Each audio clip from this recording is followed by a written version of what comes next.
Stock മാർക്കറ്റിൽ അല്ലെങ്കിൽ mutual ഫണ്ടുകളിൽ invest ചെയ്യുമ്പോൾ സാധാരണ നമ്മൾ കേൾക്കുന്ന ഒരു ടൈമാണ് വാല്യൂ ഇൻവെസ്റ്റിംഗ്. എന്താണ് വാല്യൂ ഇൻവെസ്റ്റിംഗ് എന്ന് നോക്കാം. ഇപ്പോൾ ഒരു കമ്പനിയുടെ ഷെയർ പ്രൈസ് കുത്തനെ താഴുകയോ അല്ലെങ്കിൽ അതിൻ്റെ ഷെയർ പ്രൈസ് അണ്ടർ വാല്യൂഡ് ആണെന്ന് പറയുവാണെങ്കിൽ അത്തരം സ്റ്റോക്കുകളിൽ ഇൻവെസ്റ്റ്മെൻറ്റ് നടത്തുന്ന ഒരു മെത്തേഡാണ് വാല്യൂ ഇൻവെസ്റ്റിംഗ് എന്ന് പറയുന്നത്.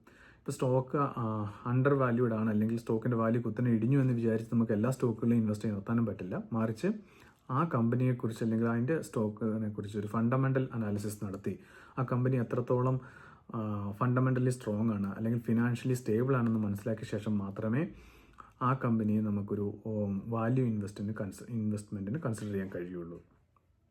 ഇത്തരം സ്റ്റോക്കുകളുടെ പ്രൈസ് നോക്കിയാൽ നമുക്കറിയാം വളരെ ഷാർപ്പായിട്ടുള്ള ഒരു ഇൻക്രീസ് ഉണ്ടാവാറില്ല, അതുപോലെ ഷാർപ്പായിട്ടുള്ള ഒരു ഡൗൺ സൈഡും ഉണ്ടാവാറില്ല.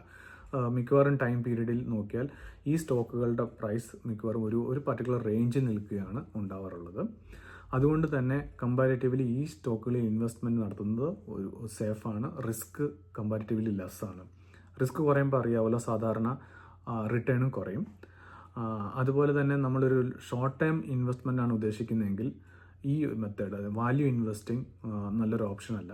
മറിച്ച് നമ്മൾ ലോങ് ടൈമിലേക്ക് ഹോൾഡ് ചെയ്യാൻ താല്പര്യമുണ്ടെങ്കിൽ അല്ലെങ്കിൽ അത്തരം ഒരു ഇൻവെസ്റ്റ്മെൻ്റ് ആണ് നോക്കുന്നതെങ്കിൽ വാല്യൂ ഇൻവെസ്റ്റിംഗ് നല്ലൊരു മെത്തേഡാണ്. കാരണം ഇത്തരം സ്റ്റോക്കുകൾ നോർമലി നല്ലൊരു ഡിവിഡൻഡ് ഇഷ്യൂ ചെയ്യാറുണ്ട്.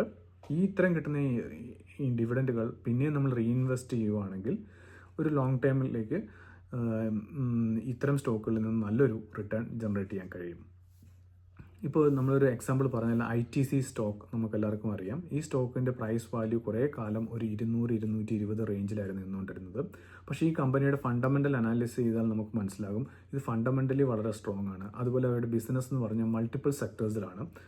നമുക്കറിയാം ഇത് അവർ നോർമലി ഹോട്ടൽ ബിസിനസ് ഉണ്ട്, tobacco, goods and service, exports, അങ്ങനെ പല സെക്ടറുകളിൽ സക്സസ് ആയിട്ട് ബിസിനസ് നടത്തുന്ന ഒരു കമ്പനിയാണ് ITC.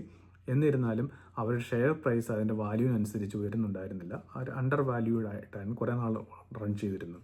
പക്ഷേ കുറേ ടൈം പീരീഡുകൾക്ക് ശേഷം ഈ പ്രൈസ് ഇൻക്രീസ് ആയി.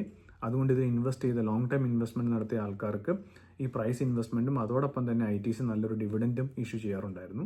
ഇതെല്ലാം നോക്കുമ്പം അൾട്ടിമേറ്റ്ലി ലോങ് ടേം ഇൻവെസ്റ്റ്മെൻറ്റ് നടത്തിയ ഇൻവെസ്റ്റേഴ്സിന് നല്ലൊരു റിട്ടേൺ ഉണ്ടാക്കാൻ കഴിഞ്ഞിട്ടുണ്ട്.